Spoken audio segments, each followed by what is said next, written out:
this. And so the first Iron Comic I put on in a sports bar on Haight Street, like the Gold Spike or something, and I had to fight with them to turn off the television during the show, and I moved tables out of the way and put like a little like foot mic, and Sean Keane was on it actually, and Chris Garcia, and we packed the bar, like it was standing room only in the bar, and everyone was like, something happened. It touched a nerve.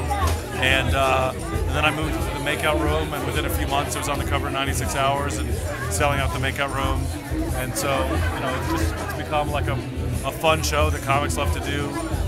It sort of feels like a classic like Blue Note jazz jam session. I like that you get to see comics like kind of thrown off the bridge, like distilled to the essence of who they are as comedians. I was at the very first Iron Comic, which was held in a little bar in the Haight, and then this is my 7th Iron Comic competition actually. And of those 7, how many have you won? I won 4 of those.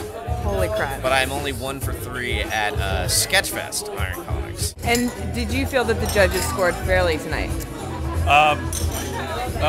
Yes, I mean, I think the judges' scores, I would say, were pretty accurate. I think that the top 3, usually the way it works out is that people agree about who should be the bottom 2 and who should be the top 3, and that whether somebody is like, and then there's sort of some room for differences of opinion. I kind of feel like Supervisor David Chu has not only sold out the Progressives of San Francisco this week, he also sold out the Keane family, and I have a lot of cousins with long memories. So maybe some people would have put Sean up or Brendan back or made Brendan first or whatever, but I could see it. I thought it wasn't unreasonable. We're saying the same jokes, so. You kind of cornered the market on the perverted priests right away. I tried to knock that down and just clear out everyone else, like Risk style, but I don't think anyone really cares about nuns. That's the problem, and I think there was a little lack of dynamism in the audience. Usually NATO was a little more aggressive about kind of sorting out topics that don't have a lot of esteem, but he was kind of phoning it in tonight, so that happened a little bit. Wow. You were the night's dictator. Yeah. Why did you overrule your audience and decide that we couldn't have a final speed round?